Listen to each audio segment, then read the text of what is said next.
All right. All right. أعوذ بالله من الشيطان الرجيم بسم الله الرحمن الرحيم اللهم صل على سيدنا محمد وعلى آله وصحبه وسلم تسليما. السلام عليكم. Wa alaikum assalam. How are you, brother? We just are now officially live. It takes a minute for it to roll over to social media, but thank you so much for being here. I appreciate it. Alhamdulillah.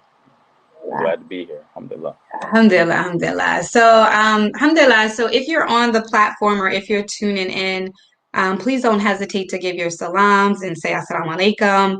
I'm here today with a brother that I'm just, alhamdulillah, having the pleasure to meet. So, I really hope and look forward to just getting to know you a little bit here on this live and allow people to know who you are. But we are, assalamu alaikum, everybody. Please give your salams if you come in. You know how we do. Assalamu alaikum, salam, Kia, Aisha. How are you? Hey guys, let's make this interactive. Assalamu alaikum salam, Shakura.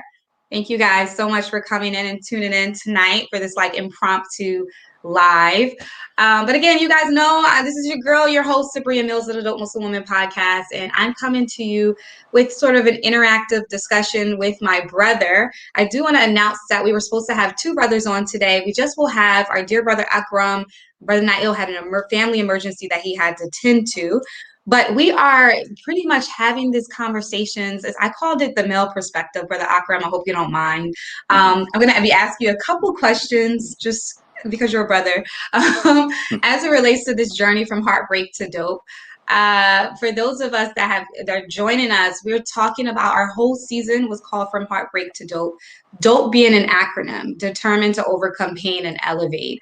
So this is all about our elevation. This is all about really utilizing the tools and the tests and the trials that Allah subhanahu wa ta'ala sometimes puts us through to become better versions of ourselves and ultimately be on this journey to reach the creator in a more purified, more elevated state. So that's sort of the culminating point. But before we really get there, we got to sometimes deal with some ugly stuff. We have to really deal with ourselves. We have to deal with, all of those, our traumas and our pain and all of those sort of things. And that's what we've been talking about all season. And for those listening in, Brother Akram is, alhamdulillah, he has agreed to be a panelist on the upcoming live showcase in Atlanta, Georgia. So thank you so much, brother, for being here and for being a part of this sort of extravaganza that we're about to undertake. Oh, you're welcome. I'm honored. Definitely honored. Alhamdulillah for Alhamdulillah. having me. Alhamdulillah. So let's learn a little bit about you first and foremost. So your brother Akram Sadiq, and you're from the Atlanta area, right? Yeah, Atlanta, Georgia. Um, I'm part of the Sadiq family. I'm not sure if a lot of people know about. There's Yes. 15 of us. I'm the Wow. 10th child. I've been in the Atlanta area permanently since 2014. Um, I've been most of my life. I've lived up Midwest, and I moved down here recently. Work in the IT field. I work currently at a children's hospital. Uh, Father to a almost grown man. He's 17, so he'll Oh, be 18 in wow. January, inshallah. Um, so that's pretty much it. My likes and dislikes, or I guess uh, my enjoyments. I love sports, music, cooking, family.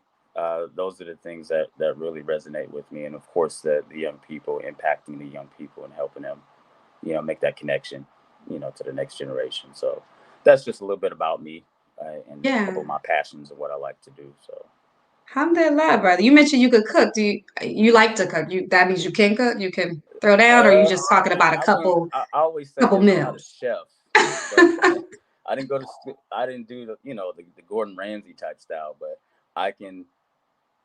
I can pat myself on the back for this Thanksgiving. I cooked the turkey and Oh, everybody enjoyed mashallah. it. Okay, that's big time. That's definitely Yeah, big that was my time. first time doing it, and everybody ate all the way down to the bone.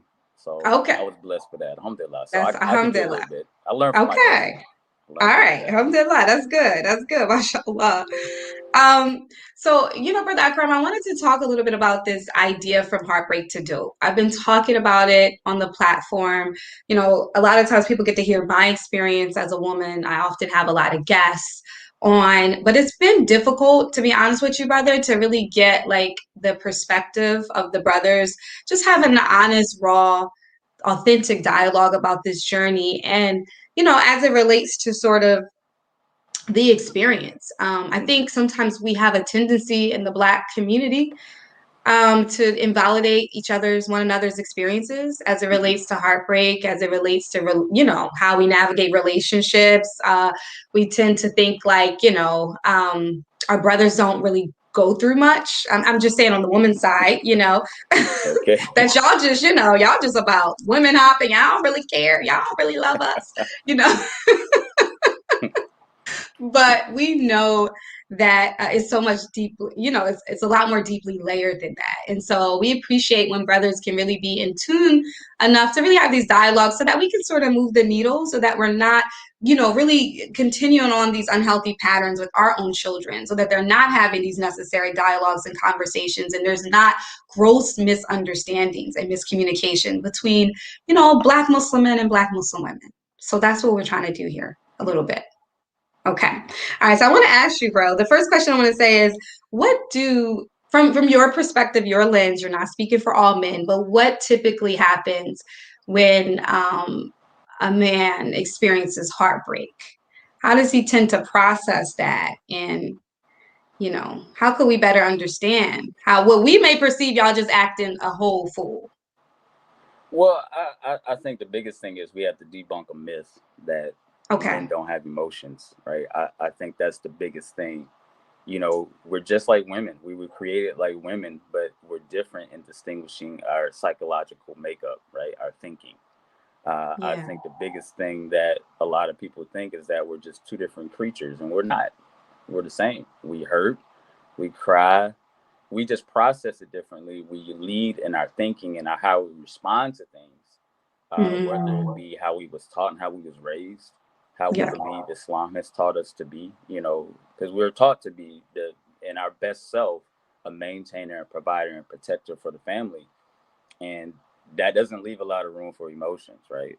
Allah doesn't say, Right. well, in the Quran you can cry, you can lean, but Allah does specify that our wife is our support, our partner is our support, and we're each other's garments.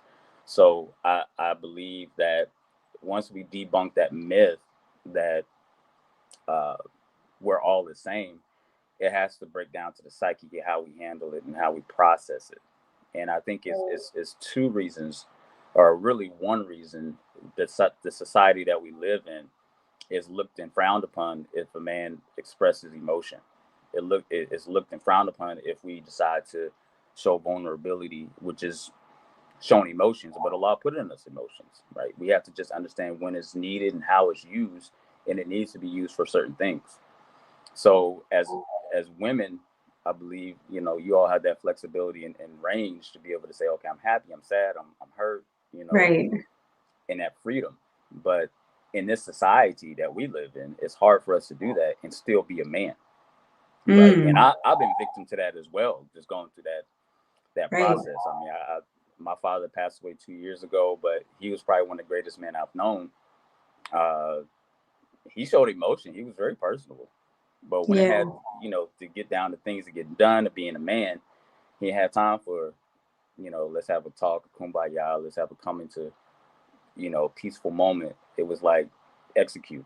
And that's what we're taught as men is get things done. Let's go out and make sure things are properly taken care of.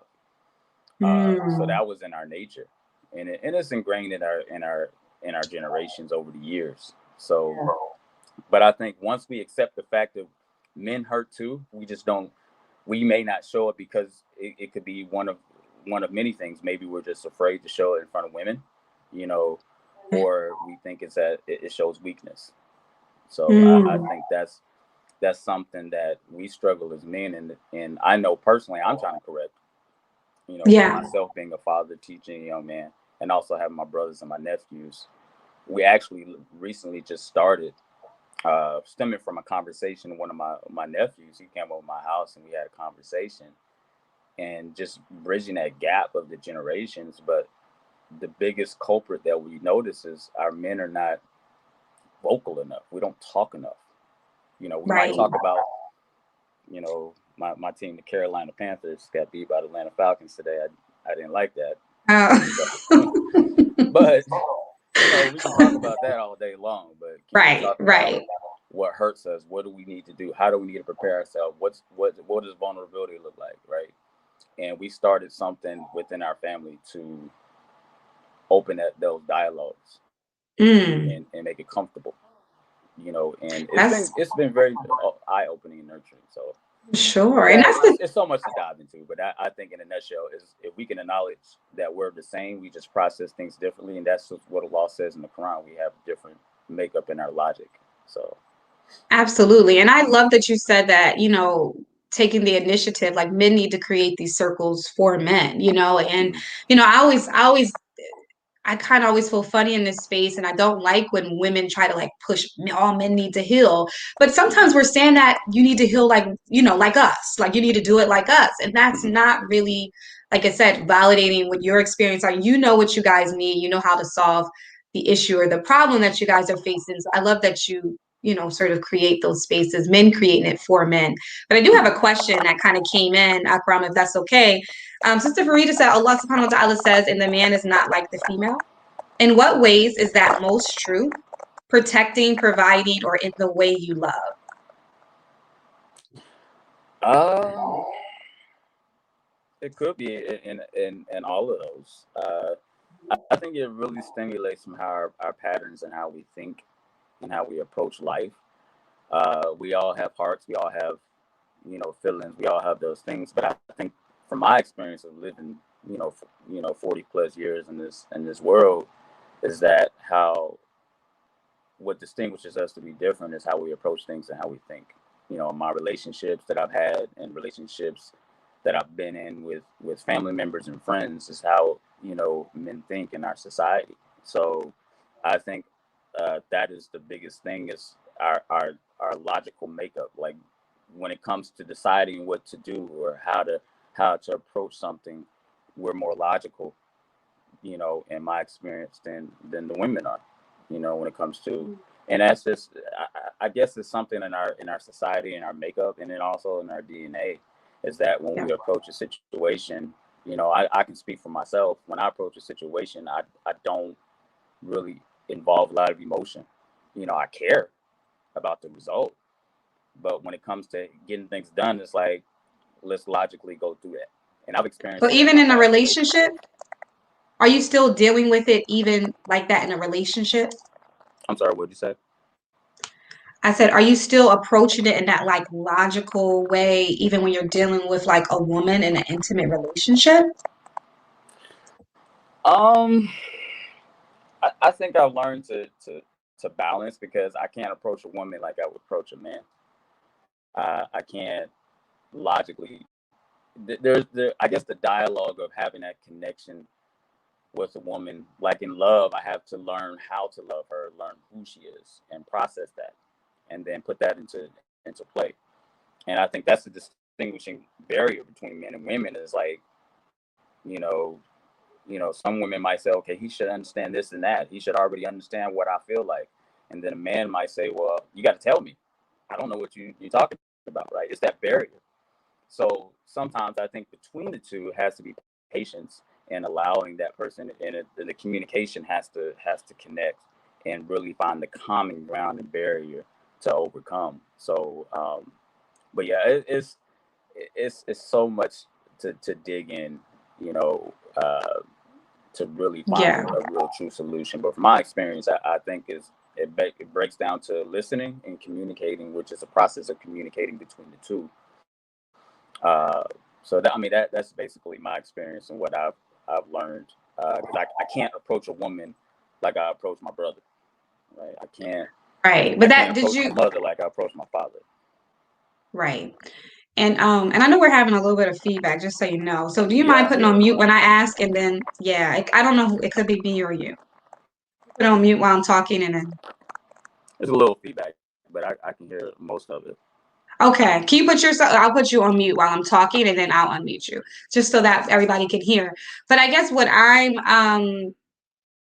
I'm curious about, and I appreciate you sharing that, but I guess what I'm curious about is just that sometimes I feel like, when it relates to sort of going through that heartbreak, especially like that initial heartbreak, I have found, and I could be wrong, so I want you to correct me, that a lot of times when men go through pain, as you mentioned, maybe they're processing it differently, logically, maybe they're compartmentalizing. Sometimes that pain gets stifled within, and they may not know that they have that pain or that trauma, or, their thought patterns have sort of shifted, their behavioral patterns have shifted until they get into a new intimate relationship with a woman. And then, sometimes she gets a nasty brunt of that sort of heartache and pain. I wanted to know, like, kind of what leads men to that space, and are there ways in which you find that, like, maybe women can better understand men in that space? Is this just something that men just kind of got to get together and figure out, like, how they can work through their stuff? Like, what are your thoughts about that? So I heard most of it. I didn't hear like the last part. You were Did saying I cut that. off? No, it's still staticky. Okay. And I don't know why. I'm so sorry. So But it's coming I from think my. what you're saying is how do we as men get to that negative space dealing with trauma and hurt, in a sense, I guess Yeah, you and like landing it on the next woman. landing on the next woman, or that they're um I mean that's a really deep question to me. Uh my experience is that as a man, and I'm explaining to you how I go through relationships. I've been through two marriages, and how I really put an emphasis on healing before I bring somebody else into my relationship space. Uh, I feel that the man just hasn't taken the time to really heal himself. A lot of times, people just look at the time period. Okay, I've been single for 2 years, but the question is, did you work on the problems that you had from your last relationship? Did you take ownership and responsibility for the mistakes that you did or did not do? Did you grow and from the point from the last relationship? And I can speak on that because from my first relationship to my next one, I did do that. Right? It was the hurt that I went through because I felt betrayed. I felt that uh, I was lied to in a sense in my first relationship, and it just didn't work out. We just wasn't right people. But it took me a while to realize, okay, I contributed something to that. I can't worry about what the other party did. I have to really focus on myself and get back on the saddle because this is not the end. Law allows you divorce for a reason, but that is not the end of end all. So I have to take and recollect myself and take the good from the bad and start understanding and building and healing those pieces inside of uh, where I messed up.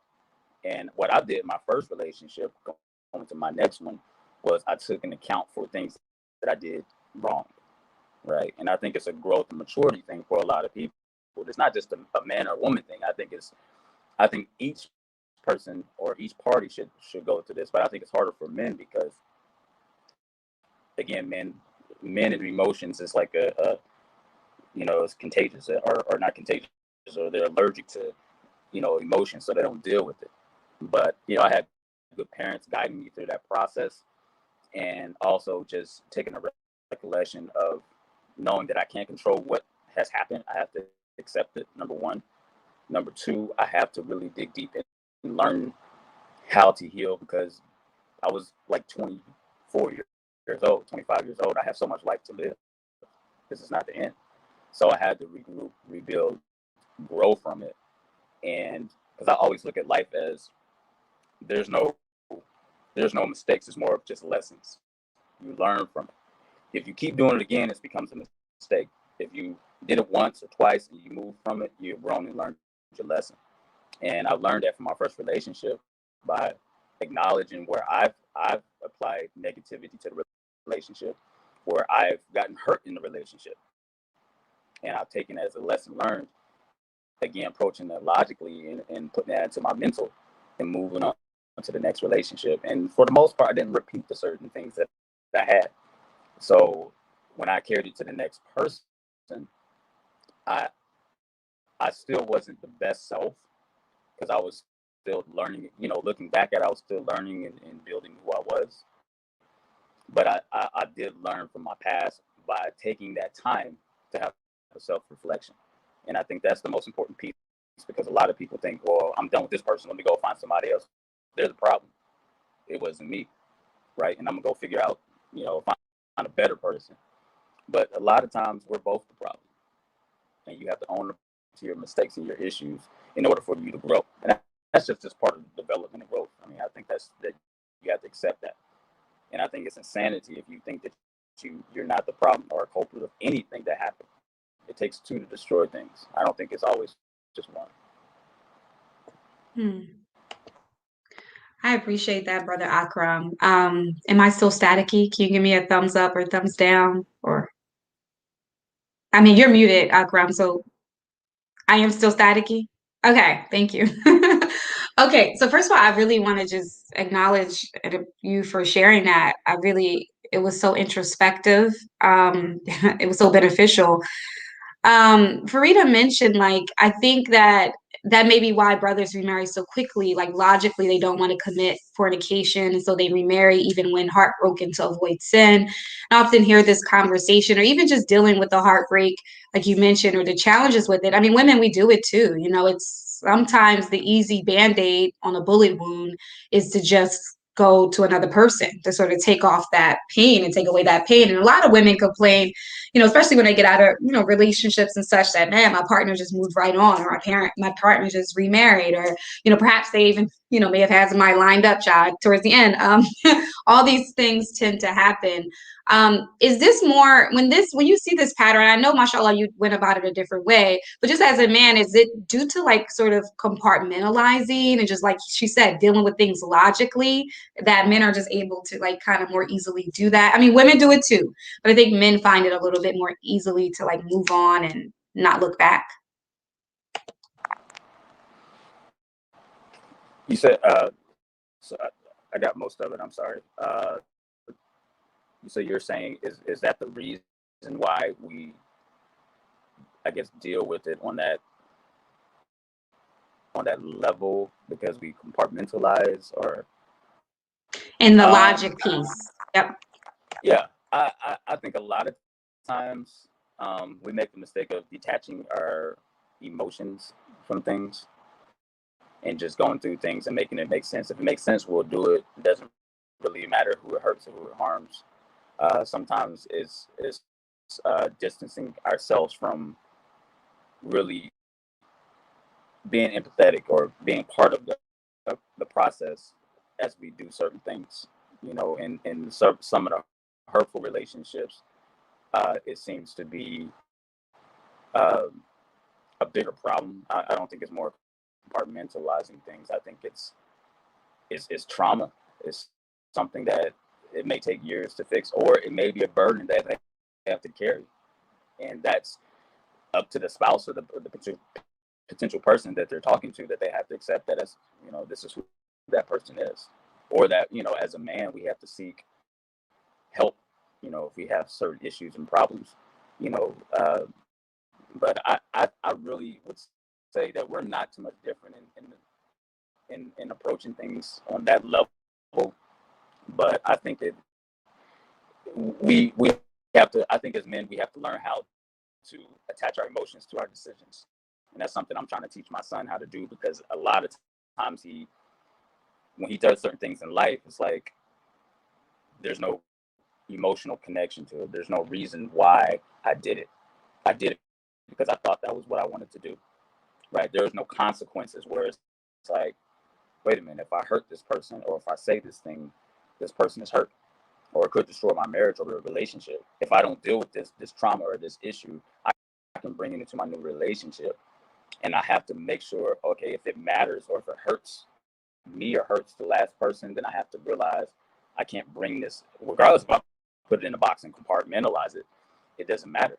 I have to really identify it and have an emotion connected to it. And I think that's a struggle for a lot of us men, is what does that look like? Because, like, in conversations we have with ourselves, from our fathers, from our brothers, the common conversation is not, you did such and such, how do you feel about it? Did that hurt somebody? And I know it's changing in certain circles, but in a general aspect, it's not. It's just not there. A lot of people are told that, as a word, man up. You know, don't worry about, how this is and that is. So I think it's really a detachment of emotions to those things that you may experience or do, and really don't bring the emotions into it. Once you bring the emotions into the things that you did, then you can see the hurt and the pain, and then you can actually deal with it in its rightful way. But I think that's the struggle with a lot of the men, because we disassociate the emotional part of it and deal with the fact that, did I do the right thing? Yeah, I did the right thing. I did what I was supposed to do. That was my right. But then, was it right for everybody involved? Was it right for me, or was it right for the family? Was it right for the community? Right? Now that's attaching emotion to it. That's attaching, okay, it's beyond how I feel. It's how did it impact my community, my family that I'm a part of? Right? And how will it impact the future community of my family when I build another family and community? And you got to take it outside of yourself and and stop putting it in small sections, and really attach it to how other people may perceive it. So I just think the biggest thing is really detaching and attaching the emotions to certain things that we do. Absolutely. And that takes work. It takes work. I'm going to mute you. Sorry. It takes work from, like you said, some of our men who are not in active practice of that. I wanted to bring in Huda's comment. I hope you can hear me. I'm going to put it on the screen also so you can read it. It's going to block us for a minute. But she said, betrayal leads to trust issues. Could you go into a new relationship not healed from that, but acknowledging that you may have trust issues? It may take people longer to heal from that, but it may be easier to work through it with a partner who understands. What do you think about that? Because a lot of men do come into, relationships with trust issues, and that could be a whole nightmare, child. I've dealt with it myself. I mean, I agree with that. I agree with that. Is you have basically, two choices. You know, Number one, trust is hard to earn back and build within yourself, and also with your partner, with your spouse. So it will take longer for you to heal through trust issues, because I mean, it could be one or it could be 10, right? Depending on what your spectrum is of how you rate your trust. If that one person, you could have great relationship history, and that one person really that you opened up to really violated you, it's going to take a long time for you to heal back into, get into a relationship that you can open up again. I do believe the last part that she has put in there, that either take that time to heal, and Allah knows best if the results going to happen, but find a partner that's patient enough with you and being honest. And I think a lot of people, when you court somebody or talk to somebody, nobody sits there and displays all their negatives, but I think that's something that needs to be honestly said. Like, you can say, I had trust issues based off my past experience in relationships. And if we're going to be together, I need you to be able to be patient with me. And it's going to take me a minute and a while for me to trust you. So I think guys go through it, as well. So they may show as a stance of, and it might look normal for them, where it's like, I'm just not emotionally available. I don't care. I don't have time to invest into you. And you can see it in certain actions. You can see how we respond to certain things. Are we engaged? Are we, soft?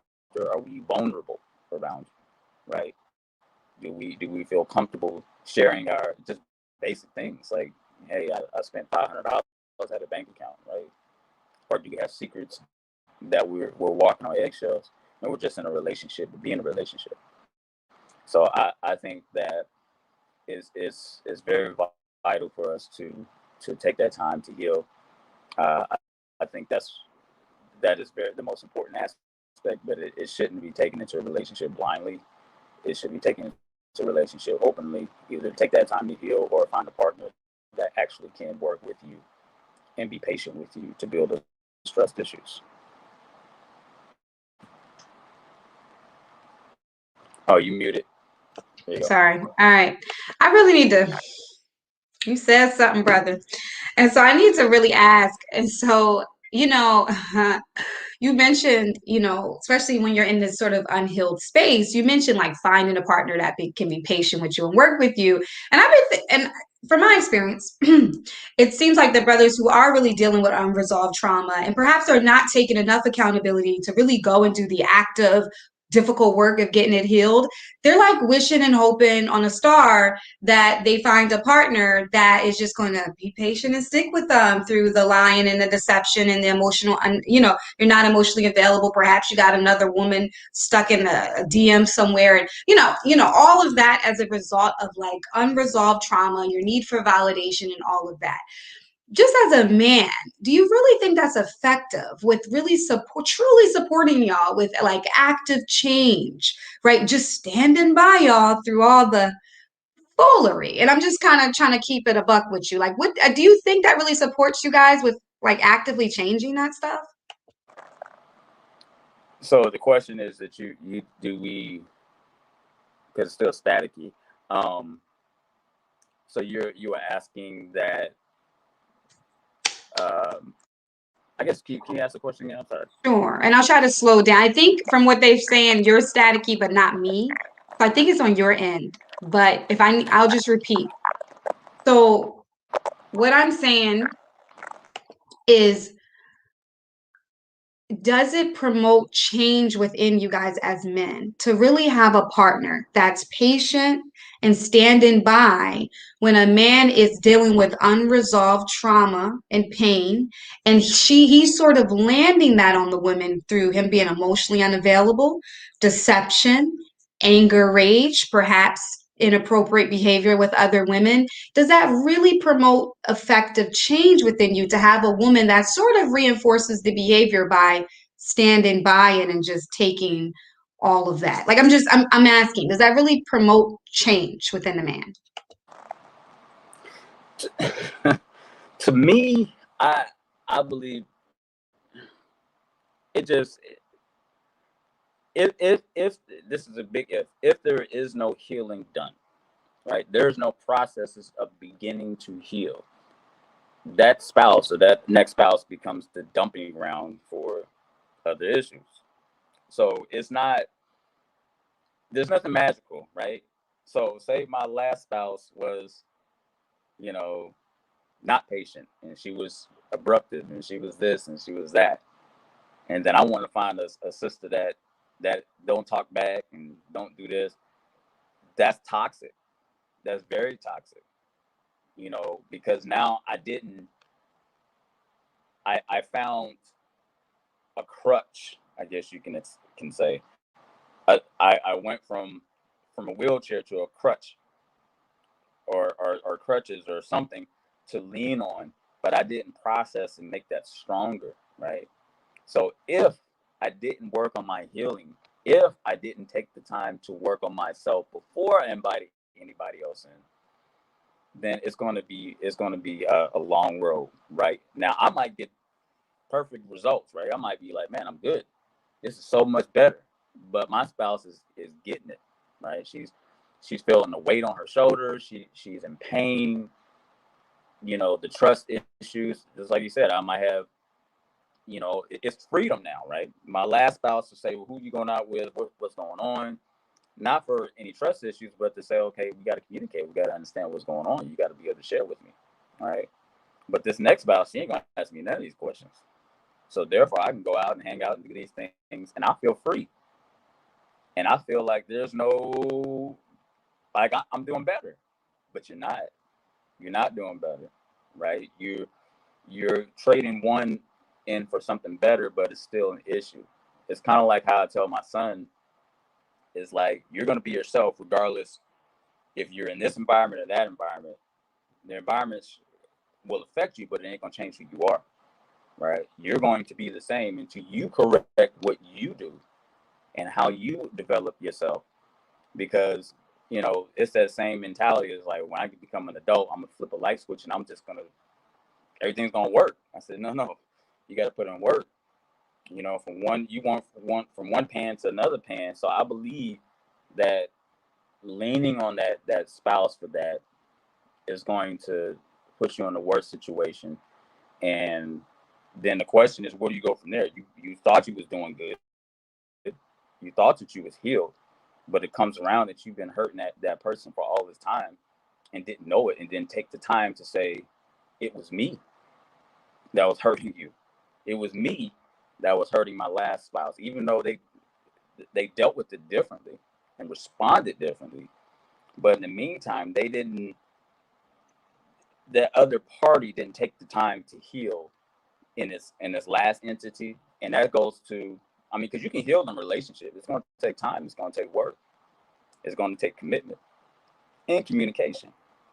So I think those are the things that you just got to do that. It's nothing going to change because of your environment. So just to reiterate what you're saying, because I think I appreciate how you answered it beautifully. But for a woman who's the new woman in this space with this man who's not only unhealed, but his behavior is problematic and harmful, it doesn't serve anybody for her to be supportive through that. Am I hearing that correctly? Or okay. Okay. Perfect. All right. So, alhamdulillah, I appreciate that. I wanted to just, and I mean, we're ending because I don't want to be long here, but I deeply appreciate you saying these things, and because it's really important that we sort of have these conversations, and then that we all each individually take ownership for our stuff. Like, you know, us as women, we have our stuff too. We may have been damaged in a relationship and a marriage, and we bringing that stuff right next to, you know, we accusing you of this, or we bring up something that you don't have nothing to do with, right? So we all have to take ownership of our stuff. How, just one last question, how do you think we can better work towards trusting one another? I think betrayal is a big thing these days in our relationships. And I often, like I said, I work as a coach with Muslim women. I often get calls when, you know, a lot of them is when, you know, they're cheating situations, or there's some major betrayal. How do you think we can sort of move the needle with kind of learning to trust one another better? Um, that's an age-old question, right? It's like, how do we come across the aisle and make that connection? Because I think a lot of times it's that bitterness from both sides, right? That we experienced, and we have not healed from certain things. Um, the simple answer is get a better relationship with your creator, right? Build your Islamic character and have Allah guide you, right? So we live in a society where we're Muslim, but a lot of times we're guided by the desires and understandings that we want in life, right? And that clouds our judgment. That gives us this perception of, this is what we desire, this is what we want, this is how, you know, whether it's a sister that doesn't cover, whether it's a sister that does cover, or whether it's a sister, we don't know what we want. Allah knows better, right? That's a simple answer. The simple answer is if we're struggling with that and saying, I'm turning off every good system in my circle because I have trust issues, it's not because all the sisters have bad trust issues. It's the fact that I don't know myself enough to be able to open up to the sister and find out. I'm not strong enough to be able to open up to the sister and find out, or I don't want to deal with it, right? I see signs of certain things I don't want to feel. I feel like I don't have to deal with, and vice versa, right? The sisters stand off and say, "Well, I don't want to deal with that brother. He reminds me of such and such, such and such." So I think the easy answer is to get in line with your creator, you know, from a standpoint of a Muslim. But I think the bigger issue is put down the swords. We fight too much. I've seen it in different chats and groups, and I'm just sitting there like, oh, why are we fighting each other? Why are we trying to stir up the hornet's nest? Why are we saying, you know what? I'm genuinely trying to find a spouse. I'm vulnerable. I'm open. Here's who I am. Let me talk to you, right? And I think it has to happen from both sides. And I think we're at war automatic, right? And we can use the Quran as a sword. We might think we're quoting Hadith and Quran and greatness, and we're right, but you're not. The Quran was never meant to be a weapon. It was meant to be a guidance. And if you're not guiding yourself to what Allah wants you to do, which is marriage and community life and family, then you're misusing it. Just as some of the people in certain parts of the world where they feel that they can kill this or do that and harm people because it says it in a specific excerpt of an ayat. So I think that the more closer perception that we need to do is stop trying to fight each other and start trying to understand each other, right? And what you're doing right now is having these dialogues and conversations that's getting so much and offering so much that will give that moment of thinking and say, okay, maybe I shouldn't talk about polygamy to a sister that don't want to listen to polygamy, right? That's just counterproductive. If I go to where the polygamists are and take your pick, right? Why are we saying trying to punch a wall that's brick? And it's like, I can just go to this right here. There's a door. It's easier. So I'm saying we have to understand that we're not scholars on every single level. We don't have to teach everybody about Islam. We have to live it. Allah's not going to see on Judgment Day that we are uh, that we're great scholars. I don't remember that as being one of the things Allah's going to ask us. Well, you're a great scholar. No, did you live Islam? Was you a great example? What was you doing with your Islam? How was your Islam? So I think we get caught up in a lot of times as responsible Muslims, which is something we should always remind. We should always remind people of what our duty is and responsibility is. But when it comes to building community life and family, it starts with love and trust. It doesn't start with dominance and, you do that behind closed doors, right? We don't need to worry about all that. You want dominant stuff and y'all okay with all that? Good, right? So, but I think the dialogue needs to start with intentions of love. I'm loving my Muslim sisters. Here's the Muslim sister, and then have that honest conversation. The conversation needs to be honest. Don't say that you want a Muslim sister that's can cook, clean, this and that, but you want a Muslim sister that's half dressed, right? If you want a Muslim sister that's half dressed, say, hey, I want you to wear some tights and leggings and things like that, so we can have a great dialogue. And there's people out there for you. And we got to go back to the understanding of Allah created us in pairs. There's somebody there for you, right? So don't try to take that sister over there or take that brother over there and convert them into something that you think and desire for yourself. Follow Allah's guidance. That's why I said have the relationship with your creator. The further away you get, the more mistakes you're going to make. The closer you get to Allah, the closer you're going to get to what Allah says that you're going to have. And that's facts. So you can sit here and you hate or this sister ain't this, this brother ain't that, and ain't nobody. Here we go again. And I'm like, this is getting out of hand. It's like there's beautiful brothers, beautiful sisters. Why are we arguing with each other about minuscule things, quoting hadiths and Quranic verses, and not understanding our truest and understanding our basic nature of desiring to be with each other, right?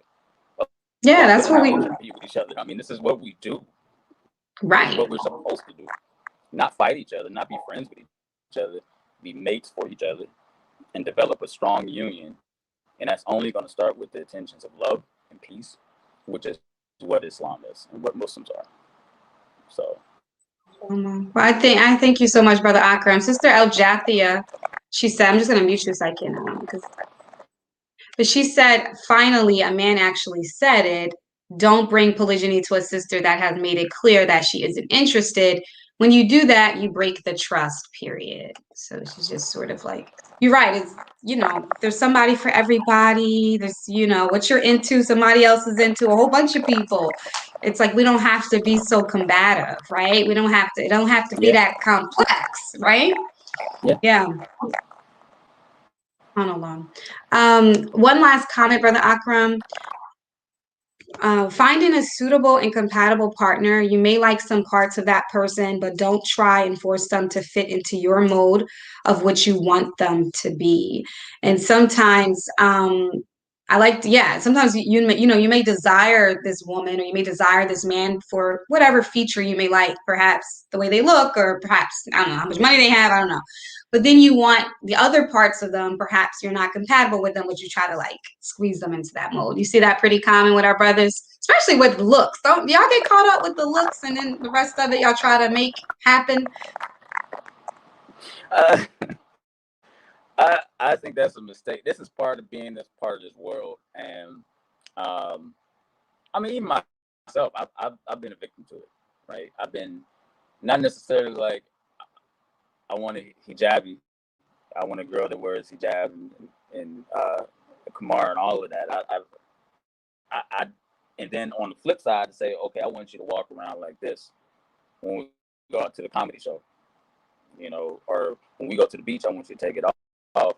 Have those discussions up front. And I think to each your own, it's okay. I'm not going to be involved in your relationship. So if your husband and you, as husband and wife, want to do that, be honest about it.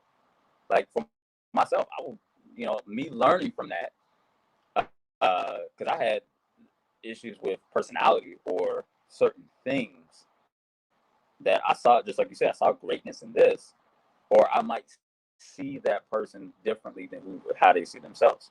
So I'm thinking like, well, maybe one day they'll see it like I see it. I'm like, no, not really. You know, that may or may not happen. So, and that's something I have to accept. But I was the victim on that, where it's like, okay, I tried to make this person into something that they're not. And sometimes you just have to let go. And all of my experiences in courting and relationships, I have to learn it as I got older. I had to understand it's like, I want a woman that's natural. I want a woman that has a natural flow to herself, right? That is naturally who she is. And I have to learn to love that or accept that or learn that who that person is and grow with that person, right? If I'm honestly a polygynist, then I need to tell my future spouse, I, I'm not feeling it right now, but I want to have that option and have that conversation. When I go through the courting process and learning how to be with somebody, I always ask, sometimes have those hard conversations, sometimes have those hard questions, and not be afraid to. I think that's very vital, because I think a lot of us, and I can't speak for all of men, but I think sometimes we want to stay attached to our Islam, but we still want to be satisfied and compete with some of these sisters out here that are not Muslim. It's very hard, and I know, and women can speak on that on their behalf. It's like I can't compete with the Rihannas with the pajama back out, her bottom hanging out, or I can't compete with the Beyonce's half naked. I can't do that on that level, but I can compete with. I can bring you peace. I can bring you support. I can't be your sexual desired creature on those certain levels.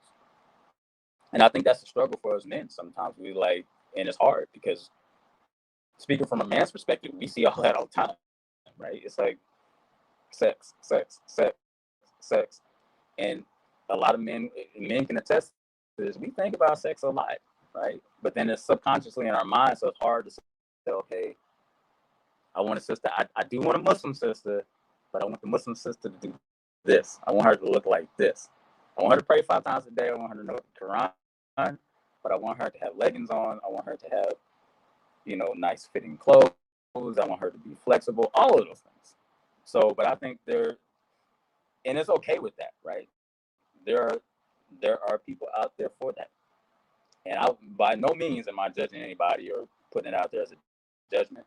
But I think if that's what you're looking for, be honest, because there are Muslim sisters out there that are flexible, they're able to do that, and I think that's something that needs to be pursued. But I think that's the misconception. A lot of times we try to get the best of both worlds. I want the Muslim, then I want this, and you see a sister that you're talking to, you want to make that sister into that, and it's just impossible. You can't change anybody. You can influence them, but you can't change them. That's something you just have to deal with. I appreciate your honesty, Aki. I really do, because, it is challenging, being a Muslim woman and really just wanting, and I'm only speaking for myself, okay, but just really wanting like family life and partnership in a realm of contentment. And we're just living in an age that's like insane as it relates to like this really we've taken our over sexualized like self like to the next level right now, and it's really causing a lot of destruction to our families. Pornography is really on the rise, and just like people getting married, but then there's like a very short fuse attention span of like the desired, and it's like, oh, but I want someone with a bigger this than a big, and it just becomes a lot and daunting, and people are really navigating and being challenged in these times. I appreciate you at least acknowledging and saying that as a man. SubhanAllah. Okay, we're done, you guys. But people are kind of commenting. Last comment: men need to know what they want in a wife, a mother for their children, not just a sex partner. Looks fade, and so does life on this earth. So I guess really emotionally intelligent men who are really grounded, have done some sort of introspection and healing. They do understand it, but it's the same thing for women. We get caught up. I talk to women all the time in my field, and like they can't get past looks and they can't get past money and the character, like, so we all have work to do sort of in this realm to be better, inshallah. But I appreciate you, brother Akram. Thank you so much for coming on. If for those that don't know, he's going to be on the panel discussion. So we're going to get into a pretty intense conversation. He's going to be on the panel with men and women, and he'll be able to dialogue more. So come to the From Heartbreak to Dope podcast showcase and show, which will be here December 25th, 6 p.m. to 11 p.m. It's a showcase. It's an extravaganza. I'm trying to bring every element of art to life for all of you guys. And I'm hoping that, we have fun. Brother Akram, are you looking forward to it? Alhamdulillah, I'm definitely looking forward to it. Thank you for having me, having this opportunity to speak, and I look forward to the event. Thank you so much, Brother Akram. And thank you to the audience members. They really love, I think you're like the all-time favorite, Brother Akram. They're going to be searching you now online and all of that, but That's fine. I live in the Los Angeles. That's it. Alhamdulillah. Jazakallah khairan. I'll catch up with you next time. Assalamu alaikum. Assalamu alaikum, everybody.